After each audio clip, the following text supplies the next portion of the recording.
Hello, and welcome back to the Very Real Estate Effect podcast, a show dedicated to real estate investing in Quebec. So today we have Vincent Lavoie from Financement at PMML. Hi, Vincent. Hi, Axel. How are you? I'm doing well. I'm doing well. Thank you. So I'm glad we could have a show together. I've had a lot of questions about the technicalities of financing new construction. And it's the market is very hot right now. A lot of people are looking to get into new construction, and I was hoping to get a little bit more information with you about how it works, how to structure it, and so on. Yes, it's been my pleasure. All right, so let's jump right into it. So first of all, in order to build, first we need to have land. Is it possible to finance land purchase? Yes, it's a very good question. We get this asked a lot. So yes, it's possible under certain circumstances. So there are two big ways to do it. Okay, you can have many other ways to do it, but it's really case by case. But there's two major ways. So the first way you can do it is if you have like a turnkey project. Okay, it's a lot easier to finance. So if you know everything's approved by the town, you have license and everything. The bank that will do your bridge can finance the land, up to 75 or 80%. So that's the first way. The second way is if you have no project at all, it's a lot harder to finance. Okay, so banks don't really like it. There's a way you can do it is they are going to give you a line of credit. Okay, so it's a 50% loan to value line of credit, and you have 1 year to start your project. Okay, so if you don't start your project in the first year, they will tell you, okay, you need to pay back some capital to decrease the loan to value, and you have up to 3 years. So if after 3 years you didn't start your project, then you need to pay, all the capital and pay Pay the balance. Exactly. Okay, so just to pick an example, so let's say I want to buy a piece of land. Let's say it's 300,000. I'd be able to get financing for about 150. If you have the project. If the project, if the project is turnkey, you have everything, you'll be able to finance 75% of the land, and then build the project. If the project is you have nothing, no license, no plan, no nothing, then it's 50%. So 100,000. Yeah. Okay, that's what. Okay. So that's good to know. So then, what I get from this is basically like, let's try to buy land cash, which is harder. You need either your own capital or investors, and then so you can start your project. And as you said, there's two scenarios. In some scenarios, people already have a project. They already know exactly what they're going to build. They already have the plans, and that what I understand from you is easier to finance. But for someone who just has the piece of land and then needs to go and go through all the soft costs, then they can only finance at 50% of the value. Exactly. And there are other ways, if you have like really good relation with your bank, things like that, they can do sometimes some exceptions, but that's for a rule of thumb, that's the two major ways. Yeah. Okay. So then we're able to move forward. We buy this land, and now we want to go and build on that land. And for today's sake of example, we want to go build a multi-family. Let's go say a 16 unit. I know it's ambitious, but hey, dream big. Go big or go home. Exactly. So we bought the piece of land, and we want to go build this 16 unit. Like, where do we start? How does it work? Like, what are the first things to think about? Okay, so the first thing we need is to understand, the mechanic for a construction loan. So there are two parts of the financing. Okay, so the first part is the bridge. Okay, so this is a temporary loan that enables you to build the property. Okay, so it's different installments, so progressive installments. Okay, so if you progress maybe 25%, 50%, they will give you some money as the project is built. And then it's also an interest-only payment. Okay, so there's no capital, so it's just the interest. Okay, so that's the first thing. After that, when the construction is done, then there's the takeout. Okay, so the takeout, so it's a refinance. So the vast majority of the takeouts are done with the CMHC because you can have a bigger loan. And the goal of the takeout is to recover all of your money. or the maximum amount of money that you invested in the project to do another project. Okay, so this is really, really, really important. So the biggest part of the financing is really the takeout. Okay, so it's really, really important to get the maximum out because if you leave money in the project, you can do less project. So Yes. the money is frozen, with the CMHC, it's frozen 5 years. So if you have, $100,000, $200 in the project, it's there for 5 years. So yeah. So these are the two big steps to do. So the first thing when we do the bridge, okay, so the steps is pretty quick to have.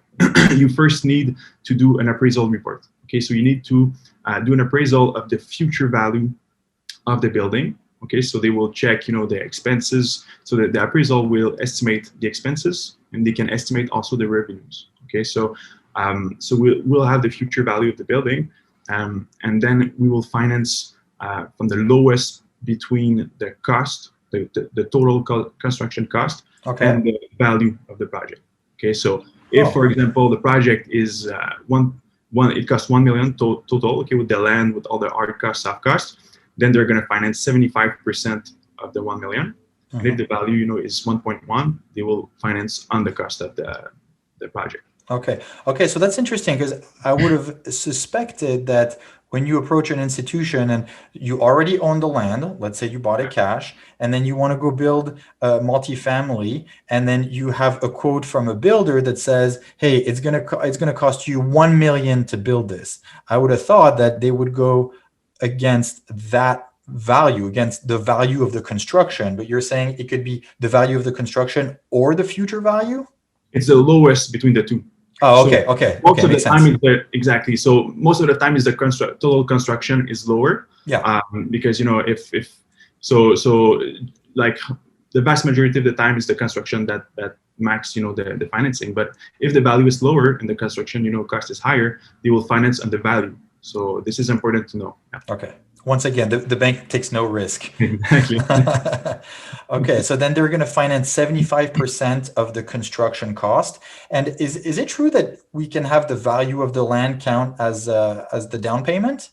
Yes, exactly. So how it works is they will finance 75% of all the costs of the project. Okay, so all the soft costs, all the hard costs. So soft costs are all the costs to prepare to build. Okay, so if you have like a phase 1 report, if you have appraisal report, if you have like all kind of fees, they're all included in the soft cost. Okay, so the land is part also of the total cost of the project, and you have all the hard costs. So if, for example, it costs $800,000 to build, these are the hard costs. Like the plumbers, the carpenters, the foundation, things like that. These are all the hard costs. So we will regroup everything together. Okay, so all the soft, all the hard, plus the land, okay, and we will finance 75% of this amount, of the total amount, including the soft costs. So if we give an example, for example, you buy a land, $150,000, okay, you have $50,000 of soft cost, okay, and there's another $800,000 to build, of hard cost. So the total cost of the building of the project is 1 million. Yeah. So we will finance 75% of the 1 million. Okay, and if your land is paid cash and your soft costs are also paid cash, then you already have $200,000 that are in the project. Okay, so you need to start the project. So you will get your bridge loan, then you will start the project, and the first $50,000 that you're going to put in the project, the hard cost, will come from your pocket. And then after that, your down payment of 25% is in the project. So the bank will start their progressive installments until completion of the building. Okay. So this is how it works exactly. So all the hard cost, all the soft costs, and the land is part of the down payment. And if you have a loan on the land, then it's the equity in the land that will be part of the. Yeah. So this is generally how a bridge works. Yeah. Okay, makes sense. And now the part I'm still a bit unclear about is you say the bank will do installments. They obviously, if they loan you 800,000, they're not going to write you a check for 800,000. No. And so can you kind of explain like the process of what are the big milestones, what kind of documentation is needed, like how does it work so that you actually have the money to pay the builder on time, because the last thing you want is for the project to stall because you can't pay him. Yeah, it's a really good question. So it's really case by case. But generally speaking, you just have, the bills, from all the contractors, and the bank will pay the bills. You have a certain times to pay the bills, and you have it really depends on the project. Depending on each project, you're gonna have milestones, and you will negotiate this part with the bank. So it's really case by case. Okay. Okay. And something really, really important to understand with the installments is you have a holdback. Okay, you have a 10% holdback on each installment. Okay, to make sure, that the banks they want to protect themselves from legal mortgages. Okay, so they will retain 10% of each installment to make sure that at the end of the project everyone has been paid. Okay, so and then when you prove that everybody's been paid, and it's good, then they will give you the final 10%. Okay, so this is something really important to take into account, because you have to front this money. But some contractors may also manage this part. So you can negotiate with your contractor to manage this part. Sometimes they will, sometimes they won't. But it's something to negotiate with them and your project. Yeah. Once again, the banks never take a risk. Exactly. And so how does it work exactly? Like, in order to get the disbursement, and how does the bank know that you've actually done what you said you were going to do, and that you're okay that they can release the funds for the second phase and the third phase and so on? It really depends on the bank. Also, again, sometimes they have a cost advisor, and they will. Sometimes it's an appraiser. Okay, the evaluation firm. So they will go visit the building, and they will say, okay, there's 25%. Okay, it's really done. Okay, it's finished, and then you will have your money. Okay. So they actually, but does that mean that they send someone on site to come and inspect? Exactly. Ooh, okay. So you better have it all done. Yeah, exactly. I had heard from a contractor a while ago, like, that's why you see so many construction projects where it stops for about 2 months at the Tyvek, because that's one of the phases, and then you drive by and like, oh my god, this construction project isn't moving. And now I understand, like, they're probably waiting for their next phase of financing. Exactly, probably. Yeah. And is there, from the bank and the financing point of view, are there ways to actually reduce that time frame? Because it's hard on a construction project when you have to stop for a month because now you're waiting for the bank to pay the next part. So what is it that investors or people leading the project can do to really shrink that time frame? It really depends on on the bank, on the professional use, on different kind of things. At PMML, when we do a file, we manage this part. Okay, so we will manage it for you. So we make sure that it goes smoothly. And if not, it's really depending on your account manager that needs to plan this really well. So you really need to go with professionals when you want to do construction. It's very, very important to go with someone that actually knows what they do. So it's very important. Yeah.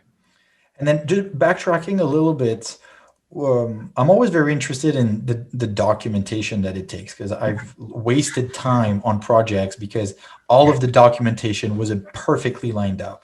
And so I always want to ensure and to let the audience know, like, in order to do a financing on a new construction like that, what are the documents that are needed to really be able to get the approval from the bank?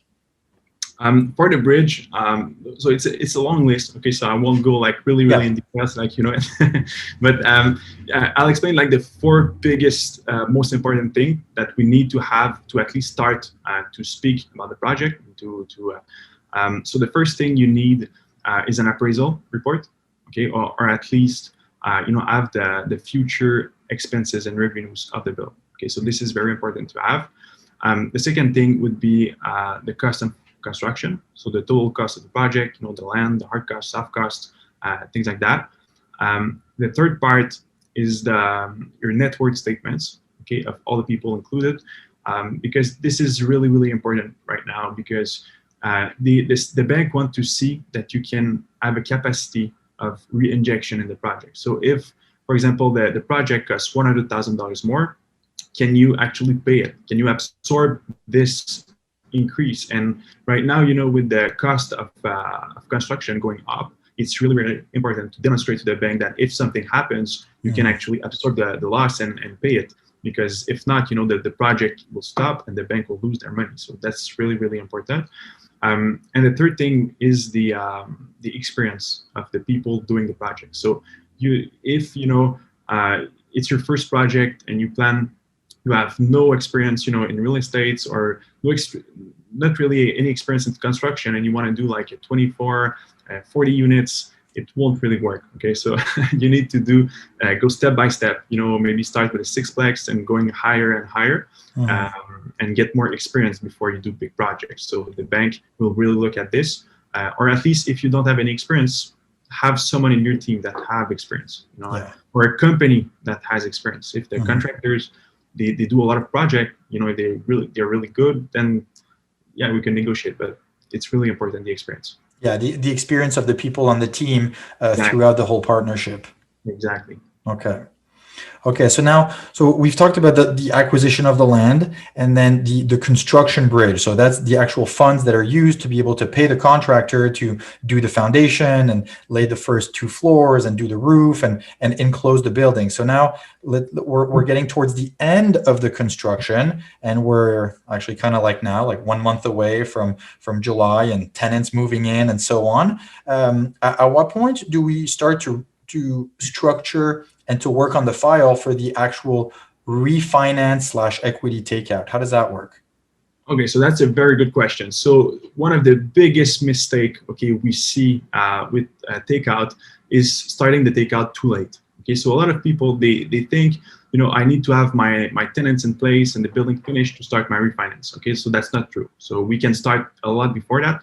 We can actually start the financing of the refinancing before the tenants, before we even have leases in the building and before it's even finished. Okay, so we can start and we will send the file to the CMHC. Okay, and the CMHC will analyze and approve the loan on the appraisal report. Okay, so on the revenues and expenses. Okay. And then we will receive our certificate of insurance from the CMHC. And they're going to have conditions in it. So the bank will need to verify that the revenues are good, okay, so that there are tenants in place. And they will send the appraisal firm to go check the building and to make sure it's really finished. So the construction is finished. And it's been built according to the initial plan. So if you plan, for example, to do 8 4.5s, and then you do 8 3.5, this changes value. So the evaluator need to come back and tell the bank it's finished, it's really like the initial report, it's the same thing, and then you will write a letter and the bank will then manage the refinancing after that. Okay. Yeah, it makes sense. First, they really want to see that you build what you said you were going to build. Exactly. And then they'll refinance you on that. And do they prepare because you said you can start even if you don't have tenants, even if you don't have leases. So would it be correct to say that when you actually do your equity takeout and the CMHC issues the certificate, I'll simplify, but they say we approve as long as you generate 100,000 a year, like you said. Exactly. So this is conditional, and then after that, the certificate is good for 6 months. It's valid 6 months. So you have 6 months to finish the construction and go to a bank. And then, when it's finished, then we go to the bank. We choose the bank depending on their conditions at that time, and then we will do the refinancing with the bank.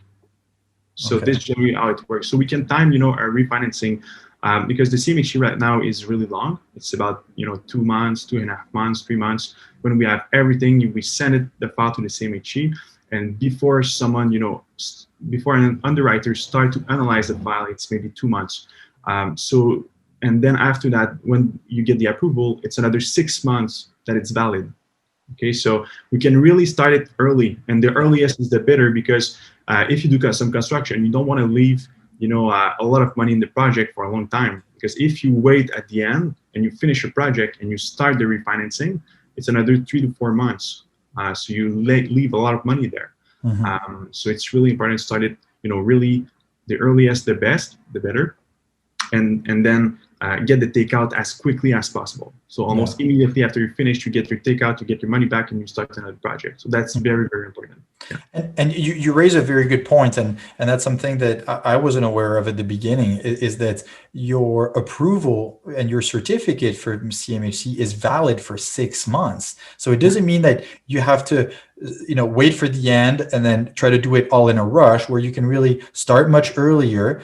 As you said, that takes 2 to 3 months. And then once you have your certificate, it's okay if you don't have your tenants in, because you still have 6 months to actually complete it with the institution. So you bring a very good point. Like, people would almost never start early enough, knowing how long it takes afterwards. Exactly. And it's also a risk factor, because you have less risk, because when you do a project, and you already know the amount you're approved for the takeout, it's a lot less risky, for you to do the project. So you have your takeout right now, your exit strategy. Mm-hmm. But I would see it from, and having led projects like that, I would see also how to be honest, like, I would have been a bit worried that, the market shows that I should be able to get $1,200 for that unit. But what if I can't? And then my approval won't work and stuff like that. So I can see both sides of the coin, where people would be a little bit taken aback by the uncertainty of the market not being able to absorb that rent. Yeah, that's a very valid point. So, but you have to take into account that if, for example, you say the building will generate 100,000 in revenues, okay? You're at the end, you cannot lease everything at the price you wanted, and now it's 95,000, okay?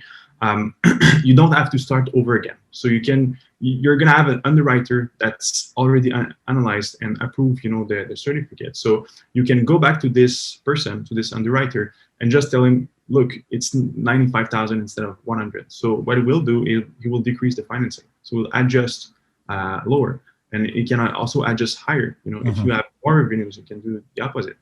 So. And that change can be done within the 6 months period where the certificate has been issued?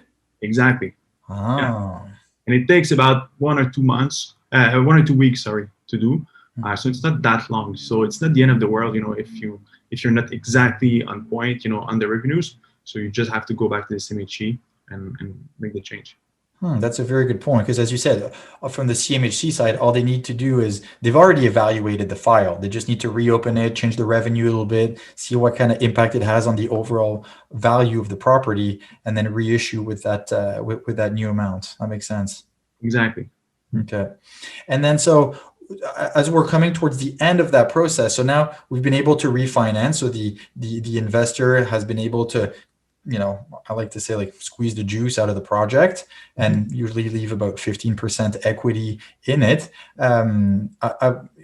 We know that since about a year, the CMHC has put in place restrictions on the use of funds coming from refinance. How does that apply to the new construction?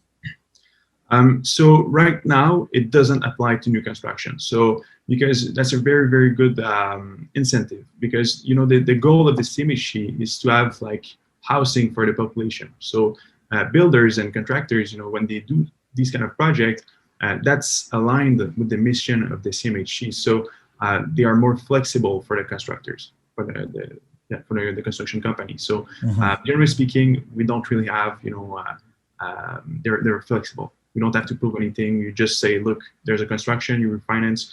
And generally speaking, the people that build multifamily, they will reinject the money in real estate. They will do on a project. So they won't, go buy a boat or a car with that. So that's the mission with the CMHC. So And that I understand, the CMHC put in place those restrictions about a year ago, in early to mid 2020, to prevent people from doing equity takeout and then going to consumption instead of reinvestment.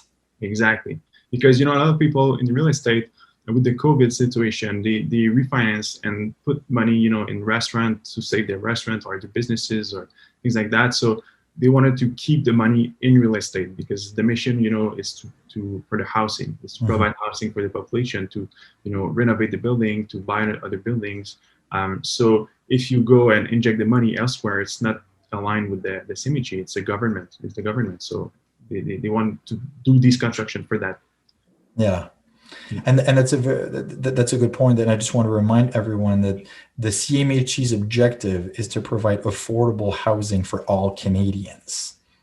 And some people sometimes almost tend to forget that, but it's important to remind everyone of what is the mandate of this organization. Another question for you, like we keep hearing about, when you do construction, like you can do a little mezzanine loan, and I feel like it's such a buzzword. Can you kind of explain what that means? So mezzanine is it really depends on the project. Okay, so it's not all the project that you can have a mezzanine loan. Sometimes it's really case by case. So you can call us to see if you qualify.